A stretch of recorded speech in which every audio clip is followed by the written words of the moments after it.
El 17 de noviembre de este año, es decir, hace pocas semanas, la JEP, que es el Tribunal de Justicia Transicional para la Paz, decidió en un hecho histórico aceptar de manera excepcional el sometimiento del ex jefe paramilitar Salvatore Mancuso.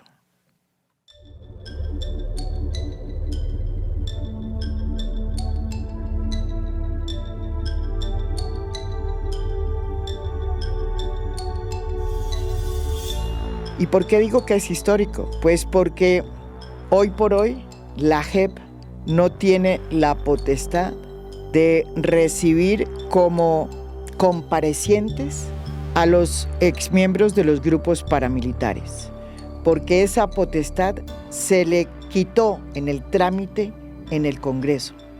Se la quitaron los que se oponían a la JEP y a la verdad, encabezados por el Centro Democrático y Cambio Radical, para no hablar de esa mano invisible que era el entonces fiscal, Néstor Humberto Martínez.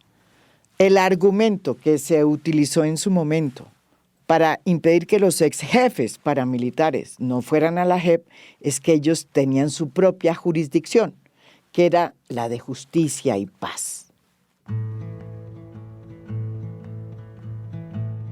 El Tribunal de Paz acepta el sometimiento de Salvatore Mancuso, pero lo acepta en su rol de bisagra, que según la JEP tuvo este ex jefe paramilitar entre las autodefensas, así llamadas desde los 90, y las Fuerzas Armadas de Colombia. La manera como la JEP aceptó de manera excepcional, dice aquí el comunicado, el sometimiento de Salvatore Mancuso es en calidad de sujeto funcional y materialmente incorporado a la fuerza pública entre 1989 y 2004. En ese periodo, según la JEP, Mancuso ejerció un rol de bisagra en la cúspide como superior con la fuerza pública, con capacidad de establecer patrones de macrocriminalidad. La decisión de la JEP deja, por otro lado, varias cosas en claro. La primera, que a pesar de que es aceptado en la JEP, en su rol de bisagra, eso no implica que se haya decidido sobre su responsabilidad en los hechos en los que estuvo involucrado. Y segundo, que sigue siendo postulado ante Justicia y Paz por los crímenes cometidos como excomandante paramilitar. Es decir, que sus investigaciones por delitos de lesa humanidad quedan esparcidos en dos tribunales.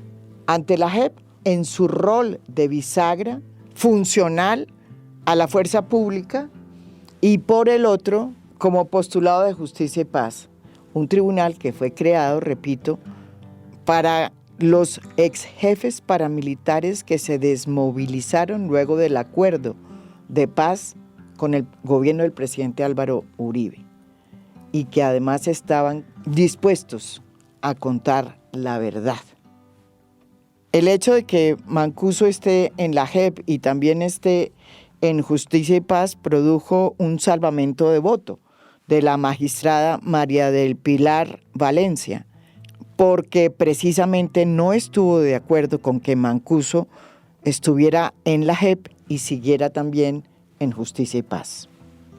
De hecho, la JEP, en la decisión en que se acepta el sometimiento de Mancuso, dice claramente que ese tribunal ha rechazado más de 1.700 solicitudes de sometimiento de exmiembros de grupos paramilitares. La JEP decidió aceptar en calidad de su rol de bisagra a Mancuso por lo que él contó ante la JEP en dos versiones, una pública y otra privada, en la que dio nombres de miembros de la fuerza pública, del ejército, de la policía, que actuaban codo a codo con los paramilitares. Y habló de nuevo, como de hecho lo hizo desde el 2009, en una audiencia ante Justicia y Paz, en la que incluso presentó pruebas de cómo en 1998 los paramilitares tenían un listado de nombres de políticos y de figuras públicas a las que les habían decretado la pena de muerte, entre los cuales estaba el hoy presidente Gustavo Petro, quien en ese momento se había presentado como candidato a la alcaldía de Bogotá y no lo había logrado. Según esas declaraciones del 2009, el doctor José Miguel Narváez, que en ese momento era subdirector del DAS, era el contacto con el que se reunían con frecuencia Salvatore Mancuso y el comandante Carlos Castaño de los paramilitares. En esas declaraciones, Mancuso dejó muy claro la estrecha relación que había entre los paramilitares y la fuerza pública y entidades de inteligencia que pertenecían al Estado como el DAS. No obstante, y a pesar de que Salvatore Mancuso ha dado pruebas de que es una persona que está dispuesta a resarcir con la verdad a las víctimas y que eso se le ha convertido como una obsesión, la decisión de la JEP produjo una reacción muy fuerte entre sectores que siempre han estado en contra de este Tribunal para la Paz, especialmente por cuenta del Centro Democrático y de su jefe máximo, el expresidente Álvaro Uribe. Al bandido y a la JEP.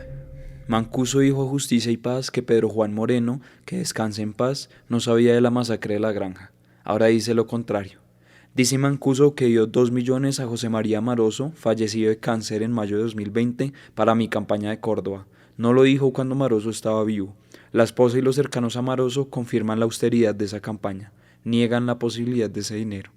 Tampoco mencionó a Castaño antes de asesinarlo sobre su participación y la supuesta de Pedro Juan Moreno, que en paz descanse, en el asesinato de Jesús María Valle, ocurrida cuando yo estaba en la Universidad de Oxford. Mancuso dijo a Justicia y Paz. Sobre Jesús María Valle dice que se enteró por los medios de comunicación y al no ser área de control de él no estaba enterado de nada de lo que allí ocurriera. En Justicia y Paz también asevera que no conoció a Álvaro Uribe ni al general Ospina ni al general Rosso José Serrano. Se contradice con las nuevas declaraciones. Álvaro Uribe Vélez, 20 de noviembre de 2023. Pero no solamente hubo una reacción muy dura del expresidente Álvaro Uribe a la decisión de la JEP de aceptar a Mancuso en su rol de bisagra entre las Fuerzas Armadas y los paramilitares, sino que también se produjo una profunda reacción en los exmiembros de la fuerza pública, muchos de los cuales salieron incluso a marchar en plena carrera séptima el día de las velitas para demostrar su inconformidad por la decisión de la JEP. Su mensaje era el siguiente: Mancuso no es militar, ni los militares somos bandidos.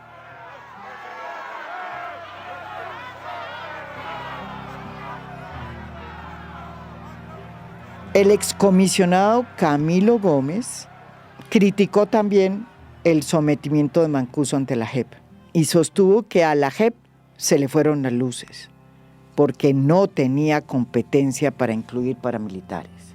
Y entonces, como no la tenía, graduó de militar a un jefe de la autodefensa, Salvatore Mancuso.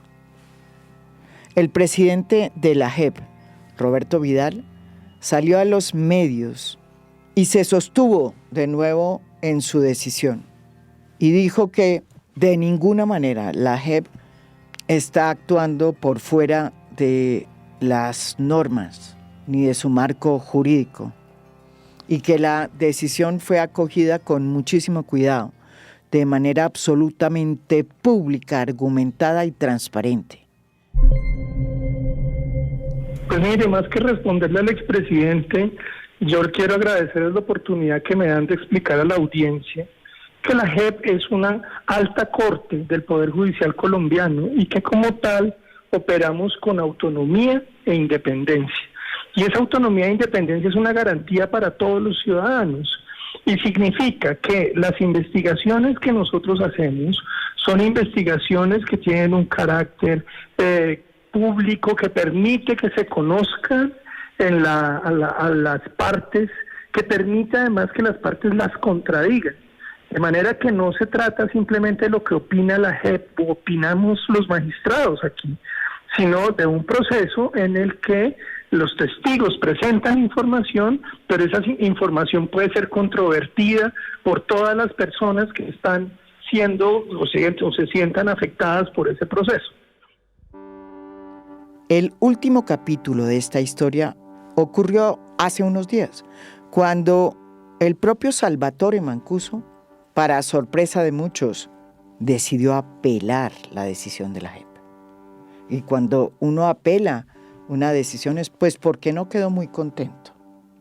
En su comunicado a la opinión pública, que también se lo envía a la Corte Penal Internacional, dice lo siguiente: frente a las recientes manifestaciones de exmilitares y la reserva activa ante la JEP, es mi deber enfatizar con vehemencia una realidad ineludible.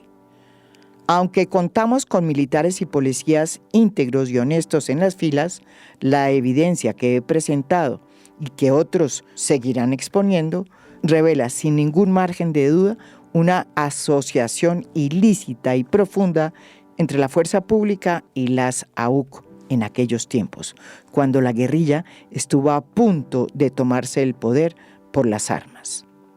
Y más adelante sigue con una frase que tiene su veneno.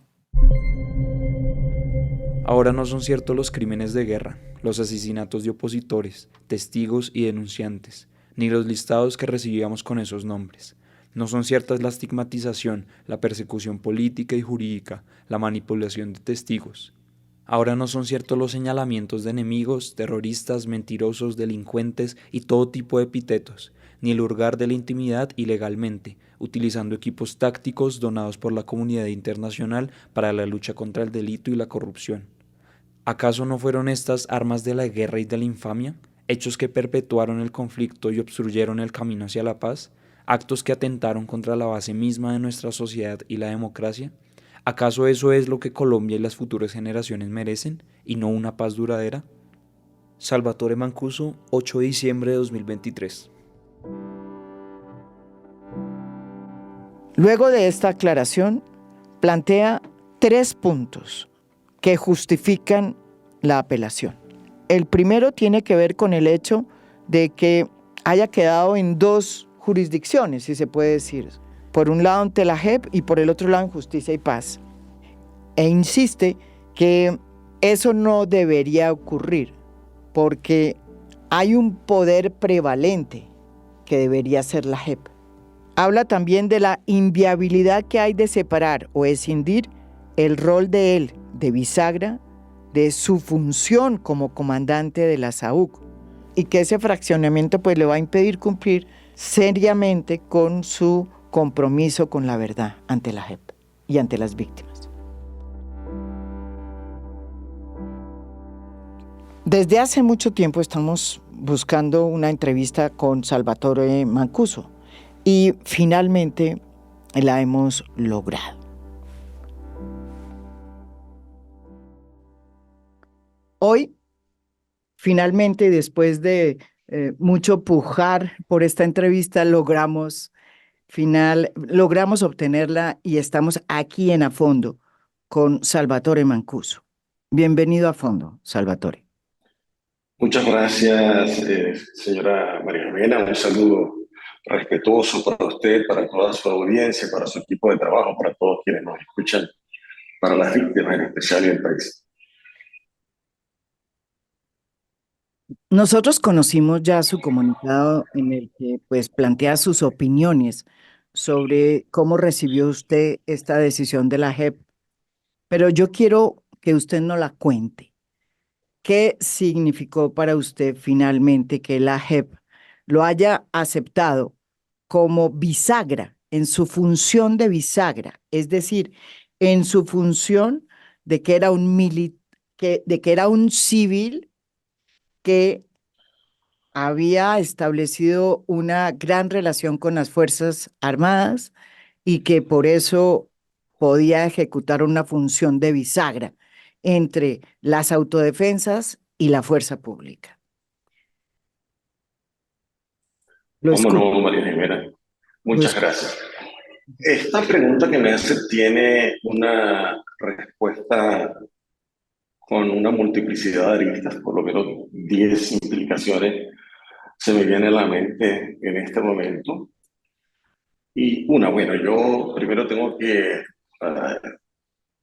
reconocer el enorme esfuerzo, el trabajo que ha venido haciendo la gente para, de manera macro, integrar el conocimiento de lo que fue el conflicto armado colombiano, que es un solo conflicto, no son varios conflictos, que tuvo diferentes actores armados entre ellos las autodefensas. Como uno de los actores armados predominantes enfrentamos la lucha contra la subversión en el país, yo reconozco ese esfuerzo y agradezco que se mire de esa manera integrada en la medida que esto redunda en beneficios valiosísimos para las víctimas, en especial para el país, pero especialmente a la no repetición, para que no se sigan repitiendo y cometiendo estos hechos, porque ayuda a desmontar los factores de persistencia. Dicho esto, eh, la decisión de aceptarme aún genera una incertidumbre. No hay certeza en lo que va a suceder conmigo cuando quedo sujeto a dos jurisdicciones. Y arranquemos por el caso de justicia y paz. Definamos antes qué significa tener un rol de bisagra Sí. en mi función como comandante de las autodefensas. Y esto es, sin haber sido militar, fui un sujeto que material y funcionalmente me incorporé a la fuerza pública en el diseño y ejecución de operaciones continuas, operaciones militares conjuntas entre los grupos de autodefensa y la fuerza pública. Recibíamos listados de la fuerza pública con los que operábamos, recibíamos informes de inteligencia, la situación del orden público, el orden de batalla, ubicación de campamentos, corredores estratégicos de movilidad, ubicación de tropas de la guerrilla, miembros de la guerrilla, organigramas de la guerrilla, ubicación de tropas del Estado, brigadas, batallones, límites entre las fronteras de una brigada y otra, formas de operar conjunta entre un límite y el otro, cómo se hacían las coordinaciones, medios de comunicación para poder sincronizar, para enlazar esas comunicaciones, porque los radios que utilizamos entre autodefensas, entre el ejército y entre la policía nacional, tienen todos diferentes bandas de comunicación y teníamos que entrelazar esas comunicaciones para que fuésemos efectivos en esta lucha contra la subversión. Entonces, ese diseño y ejecución, ese contacto, en mi caso particular como comandante del bloque norte, del bloque Catatumbo, del bloque Héroes de los Montes de María, del bloque Córdoba, me permitió tener un relacionamiento a todo nivel, en todos los rangos, especialmente en los rangos más altos, y coordinar con esos altos rangos operaciones militares conjuntas, muchas de ellas sostenidas en diferentes áreas del norte de Colombia. Ajá. Esto nos llevó a, primero, tener una alianza. Hoy, desafortunadamente, escuchamos en algunas manifestaciones hechas por los reservistas y por exmilitares de reserva activa Es, del rechazo de mi inclusión a la JEP como militar, no me están aceptando como militar, creo que hay una mala interpretación. Me están aceptando, como lo dije, sin ser militar, como un sujeto que intervino, diseñó y ejecutó operaciones militares continuas, conjuntas, entre las autodefensas y las fuerzas militares. Eso es muy claro. Entonces, sí hubo, desafortunadamente, para aquel momento histórico, una profunda asociación ilícita en lo que respecta al manejo que yo tuve con comandantes de división, comandantes de ejército, comandantes de brigada, comandantes de policías, del DAS, de divisiones, etc. Hubo una fuerte asociación en punta de evitar que la guerrilla se tomara el poder por las armas. Recordemos cómo estaba Colombia para aquel momento, voladura de torres de energía, de puentes sobre las carreteras, de todo tipo de actos terroristas que se estaban dando, las pescas milagrosas, las quemas múltiples de tractomulas, camiones, buses, los secuestros de las pescas milagrosas, etcétera. El país estuvo a punto de ser tomado por las armas, por la guerrilla, y eso llevó a que hubiese una alianza entre fuerzas militares, entre el sector económico y político de los diferentes momentos, que nos permitió compartir el poder político y militar del país durante muchos años, mientras el Estado descargó gran parte de su responsabilidad en la lucha contra la subversión en nuestros hombros. Fuimos quienes creamos estados de facto, quienes operamos en la zona de manera conjunta cuando existía ejército, o policía, o DAS, o de manera autónoma con el beneplácito o con la omisión deliberada de estas instituciones estatales. Hoy, Pero, sí. quería hacerle una interpelación. ¿Por qué entonces, si era así, y usted ha dado pruebas de que había esta connivencia total entre la fuerza pública y los paramilitares o autodefensa, ¿por qué hoy ellos, los oficiales que todavía están en la fuerza pública y exoficiales, niegan eso? Y sobre todo, ¿qué le dice usted a exfuncionarios que formaron parte de intentos de paz de otros gobiernos, como Camilo Gómez y el propio expresidente Álvaro Uribe, que dice que eso no fue cierto, que ahora están más o menos graduando a Mancuso de militar para que entre en la jurisdicción? ¿Qué les dice a ellos? Yo respeto lo que ellos dicen, pero si usted mira la historia de los hechos que vivimos para esos momentos cuando ellos tuvieron gobernanza sobre ciertas regiones del país o sobre el país completo, observará y las poblaciones pueden dar fe de ellos, aquellos que fueron nuestras víctimas, aquellas poblaciones que se vieron subyugadas al poder de facto de las autodefensas, como estado de facto en las regiones, como poder de facto en las regiones. Las bases militares de las autodefensas en la Colombia marginal y periférica estaban al lado de las bases militares. Los urbanos en los cascos de estas poblaciones estaban al lado de las estaciones de policía, de DAS y de los batallones que estaban en la zona. Se refugiaban en su mayoría dentro de ellos. El caso más elocuente, para poner un ejemplo de fácil recordación, Cúcuta, norte de Santander. Allá se resguardaban en las estaciones de policía o del DAS los comandantes urbanos cuando habían operaciones, o incluso dormían ahí por seguridad. Entonces hubo una convivencia enorme, un apoyo enorme que hoy se intenta desconocer. Pero las poblaciones que vivieron esto, yo vi un video que presentaron cuando mi audiencia única de verdad y ahora el día en que la JEP emitió la decisión de aceptarme como compareciente ante la JEP, de una persona, un campesino que parece que hubiese sido el historiador que yo hubiese tenido pegado a mis espaldas, que me respiraba a las espaldas. Contó la verdad diáfana como ocurrió.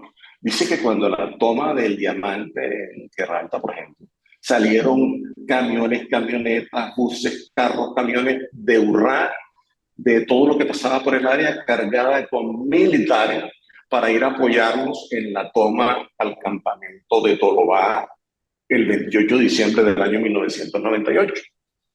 Y eso fue cierto, ellas estuvieron. De hecho, el ejército en esa operación perdió un montón de fusiles y ametralladoras M60, morteros, MGL, que recuperamos la gran mayoría en mitad de los combates y se los devolvimos nuevamente a ellos.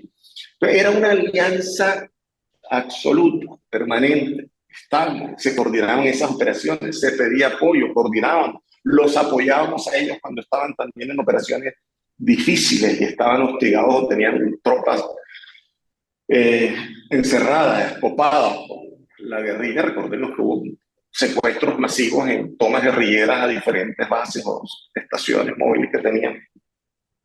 Y eso se dio. Entonces, decir que esto no sucedió es tapar el dedo, el sol, de intentar taparlo. Esas proclamas de inocencia y las acusaciones de calumnia que hacen en mi contra, tanto de expresidente como de exfuncionarios, como el comisionado de paz, lo que hacen es manifestar una colaboración innegable que existió entre las autodefensas con su aparato político, militar, económico y estas entidades estatales. Durante años, repito, compartimos el poder militar, el poder político con ellos, lo que los hace cómplices porque apoyaron y cuando no podían apoyar, pues miraron para otro lado. Se hacían los que no veían, hubo negligencia y eso llevó a la expansión y el poder de la autodefensa.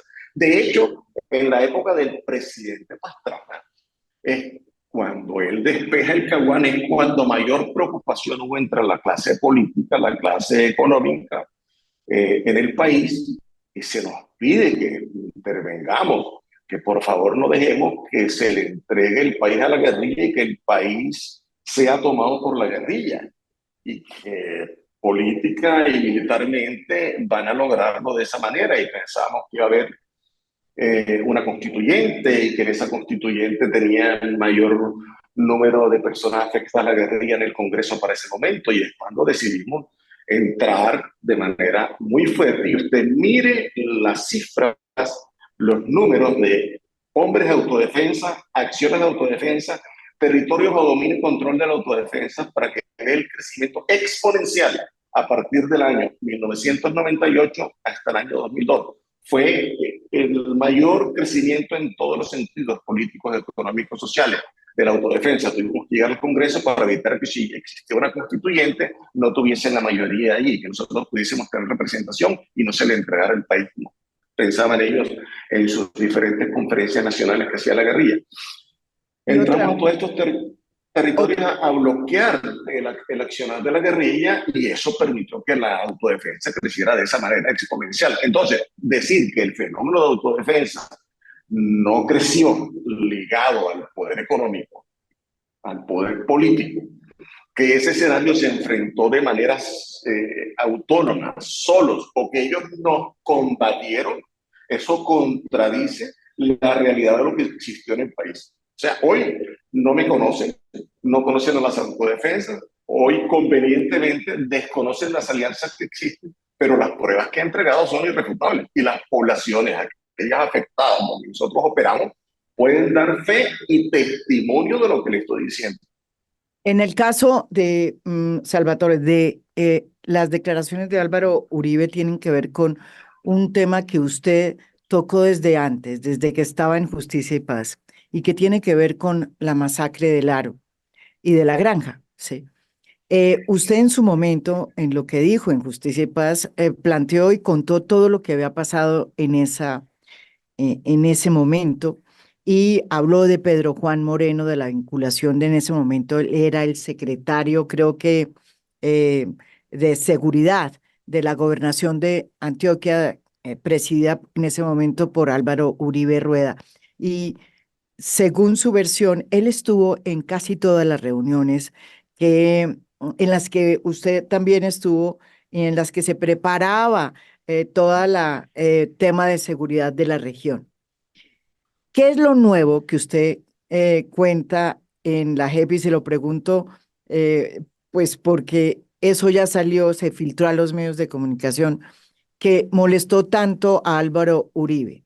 Y se lo pregunto porque lo que usted ya había dicho era suficientemente ya complicado para, digamos, frente a a un tribunal como Justicia y Paz, que me imagino que debió haber presentado copias o compulsado copias al organismo pertinente en el caso de Álvaro Uribe. Pero, ¿qué es lo que realmente dice usted?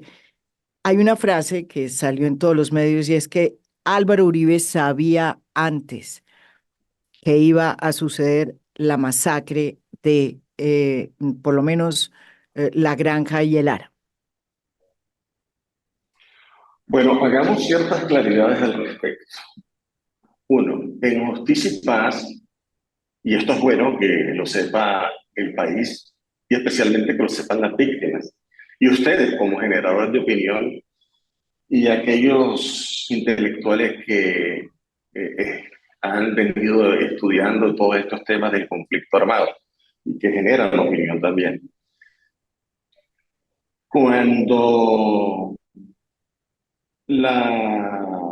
mi vinculación a Justicia y Paz, yo solicité que me dieran garantías jurídicas y físicas, que me entregaran informes de listados de militares, fotos, organigramas, y lo solicité en un montón de ocasiones y nunca me lo entregaron, como tampoco me dieron las garantías de seguridad física y jurídica. Ahora en un momento vamos a hablar de Justicia y Paz y de la JEP. Voy a anotarlo aquí para que no se me olvide, para contestar esa pregunta de manera más concreta. Entonces, no hubo condiciones de garantías de seguridad física y jurídica para mí, para mi familia y equipo de jurídico. Esto llevó a que muchas de estas verdades, desafortunadamente, se contaran de manera muy somera. Ahora, el enfoque de, digamos, de análisis de estas verdades por parte de Justicia y Paz no fue un enfoque macro, de manera macrocriminal. No fue un enfoque que se enlazaba, que se articulaba. De hecho, yo le voy a hacer llegar a usted una declaración que estaba leyendo hace un momento por el caso de José Miguel Narváez, fue subdirector del DAS. Como tengo unas declaraciones pendientes de José Miguel Narváez, le pedí a mis abogados que me mandaran copia de mis versiones libres, porque quería revisar algunas de las declaraciones y me encontré con una declaración del año 2009.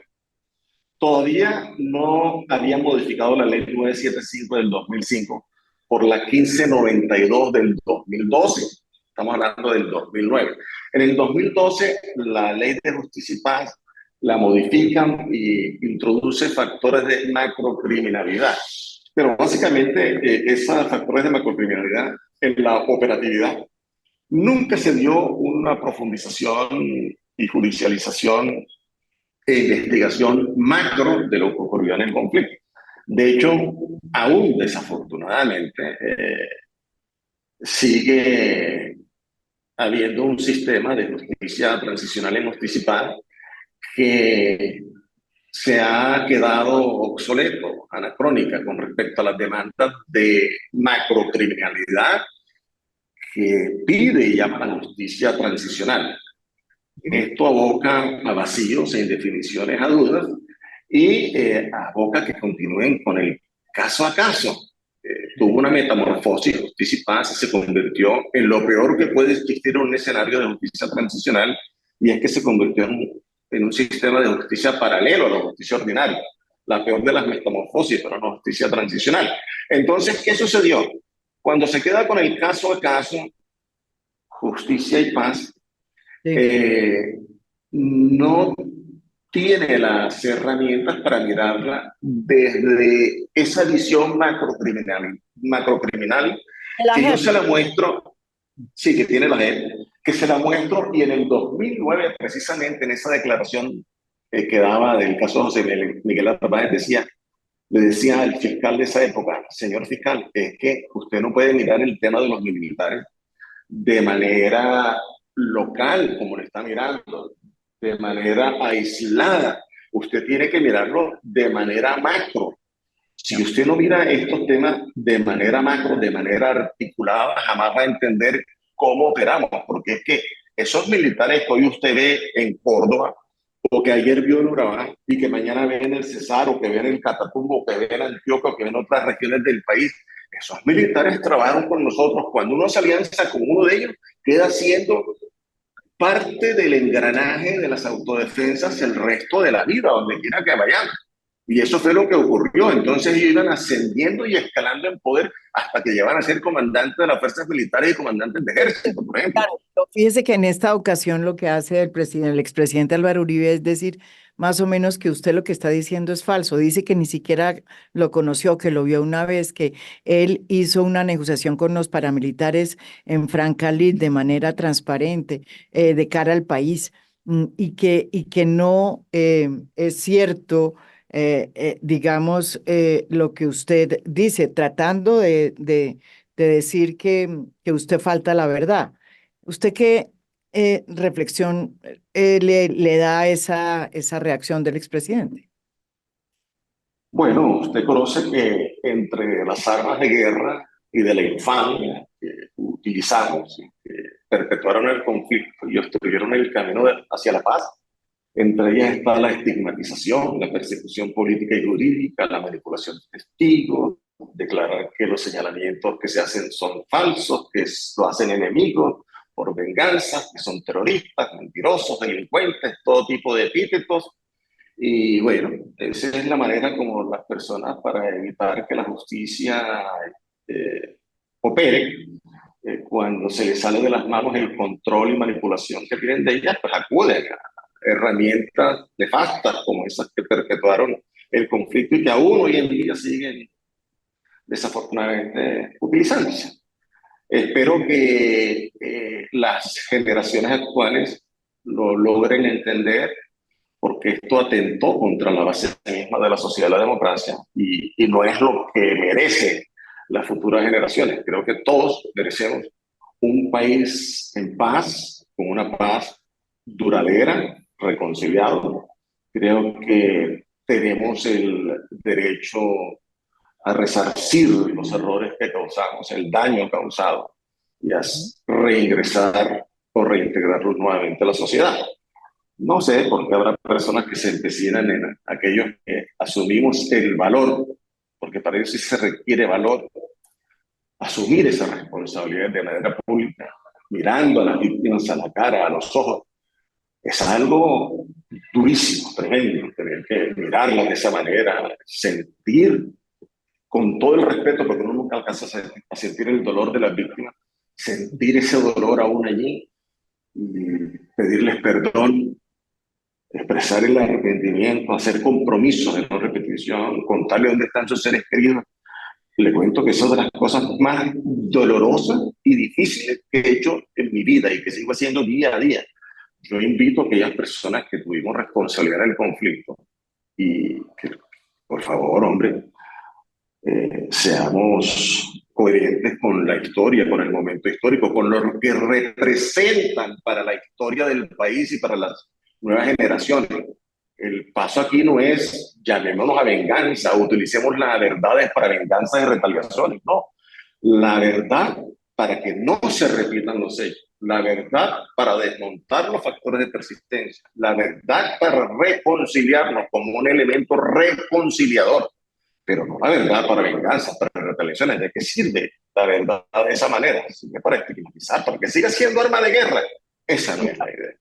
Bueno, y entonces usted logra, después de mucho trabajo, empeño suyo, que la JEP lo acepte. Sin embargo, cuando muchos pensaban que esa iba a ser una noticia que a usted le iba a gustar, y se lo digo porque mucha gente me dice, pero ¿cómo así?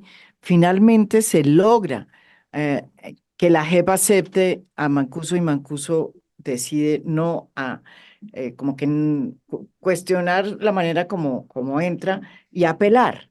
y apelar el fallo de la JEP. Mm, Hay quienes dicen, mejor dicho, les salimos debiendo, les quedamos debiendo. Eh, ¿Por qué hace usted eso teniendo en cuenta que es una manera excepcional que la JEP, digamos, un acto excepcional que la JEP hace, teniendo en cuenta para que la gente nos entienda que la JEP, a pesar de que en su inicio sí tenía como comparecientes a los paramilitares, esa condición quedó sustraída durante el debate en el Congreso de Aprobación de la JEP final y quedó maniatada en ese campo y quedó solamente la JEP como una justicia para investigar los delitos atroces contra los derechos humanos de la fuerza pública y de las FARC. Y los terceros y paramilitares, sobre todo, fuera de la JEP. Con mucho gusto, María Jimena. La respuesta es realmente sencilla al respecto. Primero, esa decisión genera inseguridad jurídica, prevalece la inseguridad jurídica.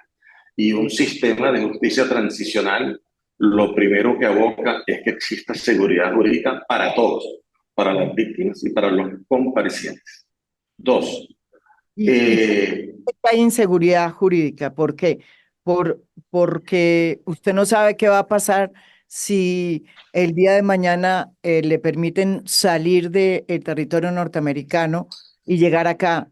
Usted no sabe si va a quedar libre o va a terminar siendo capturado por cuenta de que todavía sigue vinculado a Justicia y Paz. le cuento lo siguiente. Antes de darle respuesta a esa última pregunta, le contesto la anterior. Ujú. La seguridad jurídica prevalece en este caso. Es imposible escindir, separar mi función de comandante de autodefensa al rol de bisagra. Si yo no fui comandante de autodefensa, no pude tener el rol de bisagra con la fuerza pública. Pero si tuve ese rol de bisagra, entonces fui comandante de autodefensa. No podemos desvincular un rol del otro, porque coexistieron de manera permanente, simultánea. Entonces, eso es imposible escindirlo. Tres, el fraccionamiento de la competencia prevalente y exclusiva de la JEP. La JEP tiene un mandato que es prevalente y es exclusivo. Y se acepta a una persona de manera obligada, como en mi caso, pues no podría haber un fraccionamiento de la competencia. Cuatro, el enfoque macrocriminal de la JEP como juez natural, con una lógica de investigación macrocriminal, no caso a caso como en Justicia y Paz, porque esa lógica no alcanzó a entender el enfoque restaurativo, nunca superó la lógica punitiva de castigo, Justicia y Paz. Esa dinámica del caso a caso es propia de la justicia ordinaria y yo quedaría abocado a estar en dos justicias, Justicia y Paz y la JEP. Pero cuando quedo en Justicia y Paz, estoy abocado a estar en Justicia y Paz y en la justicia ordinaria, porque Justicia y Paz se convirtió en un sistema paralelo a la justicia ordinaria. De hecho, quienes toman las decisiones finales, si somos aceptados finalmente en las sentencias que emite Justicia y Paz, es la Corte Suprema de Justicia, que es el máximo órgano judicial de la justicia ordinaria en el país. Si, por ejemplo, hay fiscales, como en mi caso particular, que como cuentas de cobro, venganza y retaliaciones por las verdades contadas y las implicaciones que ha tenido esas verdades sobre poderosas personas, cada vez que doy unas declaraciones me arman procesos nuevos con mentiras, con manipulación de pruebas y testigos en justicia ordinaria, y llevo años enfrentando esos procesos y desmontando esa serie de montajes. Entonces, esos fiscales ponen en tela de juicio, dos o tres fiscales, la investigación que han hecho 40 o 50 fiscales principales, 200 fiscales auxiliares, 500 investigadores que he tenido en mi caso y decenas de magistrados en Justicia y Paz, que en 4 sentencias, ya tengo 4 sentencias transicionales en Justicia y Paz, la última de ellas hace un mes. ¿Qué significa eso? Que he cumplido con mis obligaciones, que he cumplido con mis deberes. Pero sucede que a mí Justicia y Paz no me ha cumplido. Hicimos una negociación con el Estado y el Estado dijo que pagábamos 8 años y que la ley duraría 8 años como pena máxima y 4 años de periodo de prueba. Llevo 18 años detenido. A mí, en mi caso particular, no me han cumplido. Me han negado los derechos a los que el Estado se comprometió. Las obligaciones que tengo las cumplí todas, pero sin embargo las que tiene el Estado con respecto a mí no la han cumplido. Han estigmatizado y han tenido una diferenciación en cuanto a quién es el actor al que están juzgando y no han sido equilibrados en ese caso desafortunadamente. ¿Qué hace esto? Hace que los límites y las garantías que tenemos todos los sujetos procesales, tanto víctimas como los comparecientes, no se tengan en cuenta en mi caso particular. Y yo no he pedido otra cosa diferente a esta, hombre. Por favor, no estén aplicando un sistema transicional con leguleyadas, interpretando la justicia de manera restrictiva y punitiva, cuando debería ser un sistema de justicia restaurativo, reconciliador. Y en mi caso tuve que recurrir hasta apelar una tutela, una revisión de tutela, solicitar una revisión de tutela a la Corte Constitucional, que falló ordenando a un magistrado del Tribunal de Justicia y Paz que me concedieran los derechos fundamentales violados en el debido proceso, a la libertad, porque interpretando la ley de manera restrictiva me negaron la sustitución de medidas de aseguramiento por una no privativa de la libertad. En otras palabras, le pidieron darle la libertad a Mancuso. Y hoy, después de casi 2 meses que se pronunció la Corte Constitucional al respecto, ese magistrado y ese tribunal aún no han tomado la decisión de cumplir con lo que ordena la Corte Constitucional al respecto.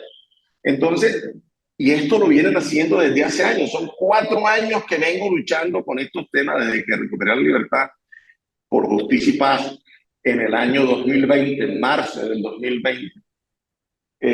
Y todavía seguimos en esta lucha. La magistrada Valencia, por ejemplo, Alexandra Valencia de Justicia y Paz, revocó mi libertad a prueba con una interpretación de la ley que no existe dentro de la ley de Justicia y Paz. Dice que yo tengo que ingresar a la ruta de resocialización de la ARL para poder tener la libertad, que como no lo he hecho, me niega la libertad. Y entonces sucede que la ARN no exige que nosotros tengamos ruta de resocialización, sino de reintegración. Y para poder reintegrarnos a ellas tengo que estar obligatoriamente en libertad. ¿Cómo me integro a la ruta de reintegración de la ARN si no estoy en libertad? Además, tengo 30 días después de recuperar la libertad para poder integrarme a la ruta esa de reintegración de la ARN.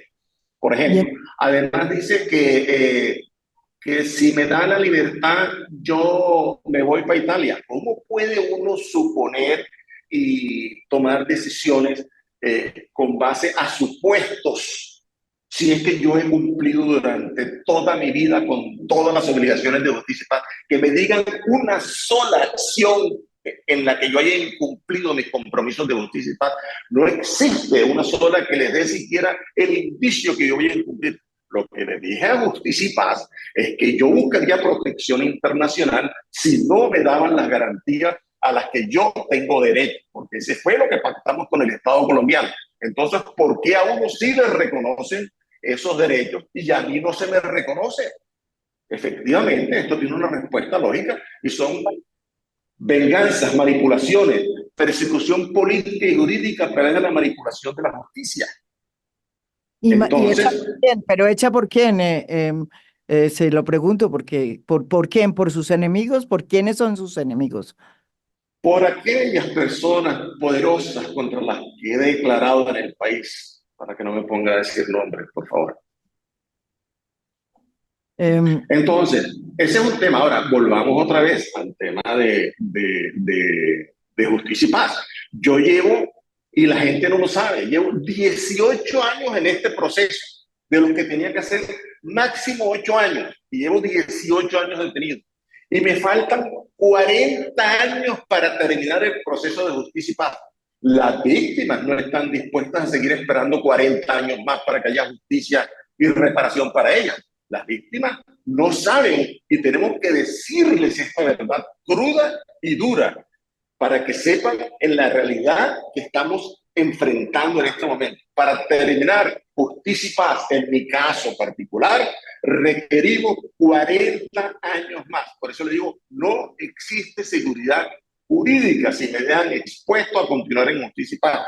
Además, en justicia y paz, en cualquier momento, con todas estas leguleyadas y con todos estos montajes, persecuciones jurídicas y políticas, han buscado desde que inicié las declaraciones la manera como me excluyen de justicia y paz. Lo están buscando desde hace muchísimos años, con montajes, con que no he cumplido, con que se inventaron que un hijo menor mío que tenía para esa época 11 años era comandante de las de unas urbanas que estaban en un Catatumbo, unas cosas absurdas que uno, Dios santo bendito, ni siquiera tuvieron la delicadeza de ver qué edad tenían esos muchachitos para esa época. Entonces, Pero la pregunta que le hago ya para ir finalizando es, ¿usted qué aspira a obtener, digamos, o a pedirle, o cuál es su posición detrás de esta apelación a la JEP? Decirle a la JEP... Hombre, aquí está la integridad de un proceso judicial y la seguridad jurídica, que son imperativos que no admiten ningún tipo de ambigüedad o de incertidumbre. Estos procesos requieren certeza. ¿A qué nos enfrentamos? Requieren un límite, un plazo, requieren garantías ciertas, expresas. Pero no podemos abocar a mantenernos en una incertidumbre con dos sistemas de justicia transicional que operan para un solo conflicto armado, donde la ley, la jurisdicción prevalente sobre todas las demás, prevalente y preferente sobre todas las demás, y no creo que la JEP quiera perder esa competencia y que las víctimas les pongan a que tengan que estar corriendo entre la JEP, justicia y paz, y justicia ordinaria para que puedan abocar y reconocer sus derechos. Eso no es lo que dice la justicia transicional. Entonces, ¿qué pedimos? Que se haga un debate de fondo sobre la factibilidad de operar dos sistemas de justicia transicional para un único conflicto armado. La urgencia de establecer un tribunal de cierre que garantice la conclusión definitiva de estos procesos, porque justicia y paz no garantiza el cierre de estos procesos de justicia transicional. Justicia y paz hace rato dejó de ser transicional. Ni siquiera es un proceso de justicia ordinaria. 18 años en un proceso que no ha concluido y que todavía tenemos que esperar 40 años más para concluirlo. Hombre, eso no es justo y viola derechos fundamentales de las víctimas y de quienes estamos en ese proceso como comparecientes o como postulados, como queramos llamar. Eso es una falta de velar por los derechos de quienes hacemos parte. Ahora, justicia y paz podría ser utilizada y podría hacerle ciertas modificaciones para que sirva, para que pueda servir y ser utilizada en unas nuevas negociaciones, pero toca ajustarla, porque en este momento justicia y paz es anacrónica, es obsoleta respecto a las demandas del marco de justicia transicional y restaurativa. Bueno, y finalmente yo quería preguntarle, ¿usted sí conoció a Álvaro Uribe y conoció por ejemplo, al general Montoya? ¿Quiénes son los que lo niegan hoy? Hombre, usted puede preguntarle en las zonas donde yo operé, por favor, a la población. Pregúntele si no me habían entrado a la brigada, a los batallones, a las bases, a la policía, al DAS, a todos lados. Y si no me vieron alguna vez entrando a la finca de Uribe y reunido en el web, pregúntele. Voy a preguntar. Por favor. Voy a preguntar. De hecho, Uribe me ha mandado un montón de razones. Me han ¿Cómo es? mandado con cónsules, me han mandado con abogados, que por favor me dé una declaración por escrito, que él no tuvo nada que ver. También me pidió declaraciones cuando lo de Piedad Córdoba y el senador Cepeda, y estuvo el otro, y estuvo Danilo Rueda, que luego fue comisionado. Unas declaraciones que dijera lo que había sucedido, que habían pedido supuestamente ciertas cosas. Yo le dije, no, yo declaro, pero declaro la verdad de lo ocurrido. Entonces, Está hablando usted de lo que pasó con la negociación en Realito, ¿sí? no, yo reservo estas cosas porque hacen parte de la reserva de los asuntos y contrataré en otros temas, pero se la solté así, le queda en el aire. Le voy a mandar, por favor, las declaraciones que di en el año 2009 para que vea cuando no existían factores de macrocriminalidad, y yo solicitaba desde ese año que por favor, hombre, se abocaran esas investigaciones desde el aspecto macro, con un enfoque macrocriminal y articulado. No para que la difunda plenamente, sino para que usted la tenga como un documento de estudio a través del cual incluso puede utilizar algunas de las cosas que dicen ahí sin irse, para que usted analice lo que realmente ocurrió en aquel momento y cómo yo explicaba la relación que teníamos con los militares, con la fuerza pública, con los estamentos del Estado desde aquel momento.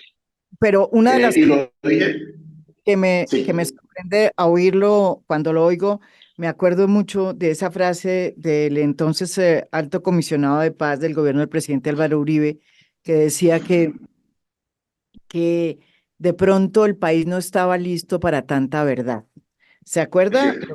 lo que decía, Eso, lo que decía sí. alto Luis comisionado? Carlos Restrepo decía Luis así, Carlos decía, el país no Restrepo? está preparado para tanta, y es cierto, aún no está preparado porque las verdades desafortunadamente se cogen y se utilizan en algunos momentos como armas de guerra.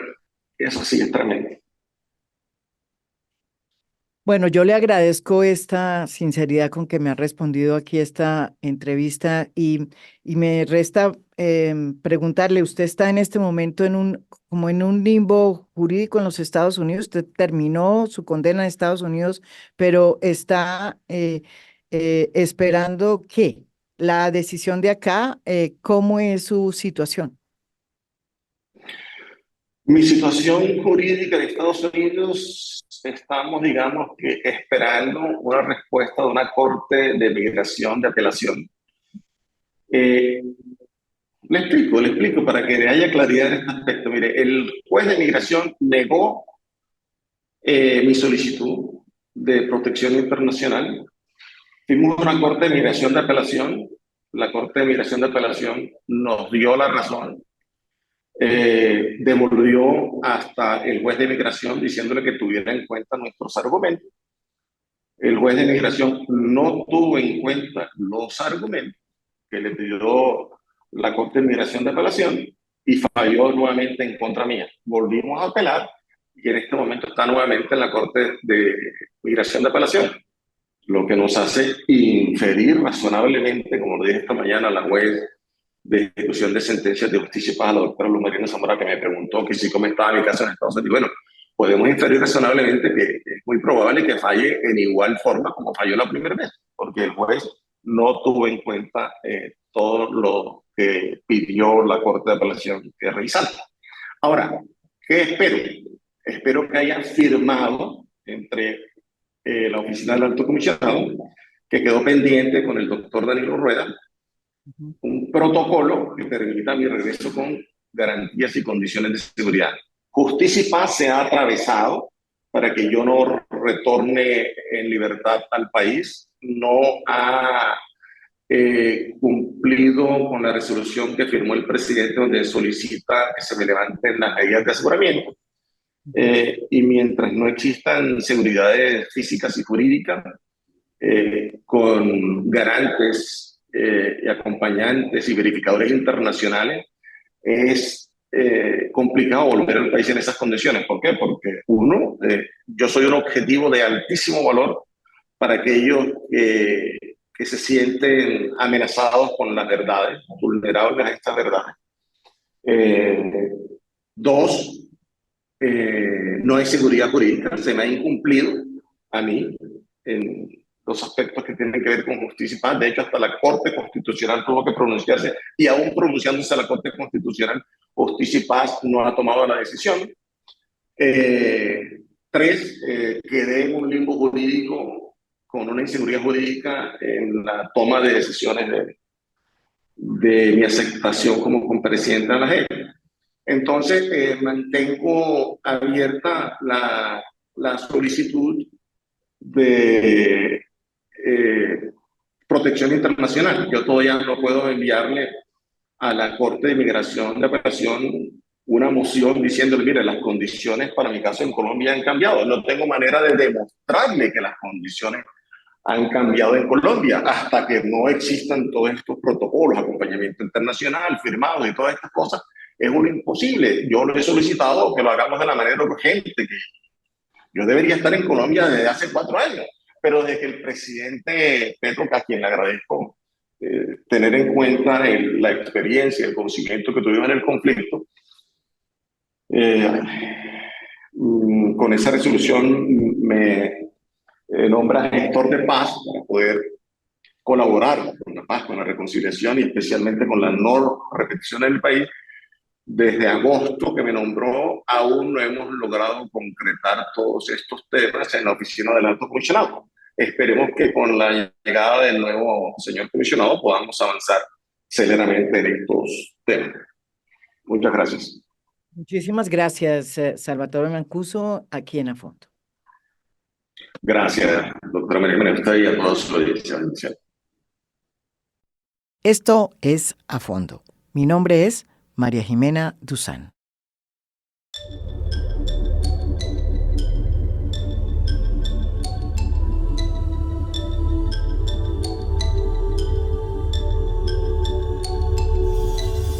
A Fondo es un podcast producido por Mafialand. Producción general, Lucy Moreno. Postproducción de audio, Daniel Chávez.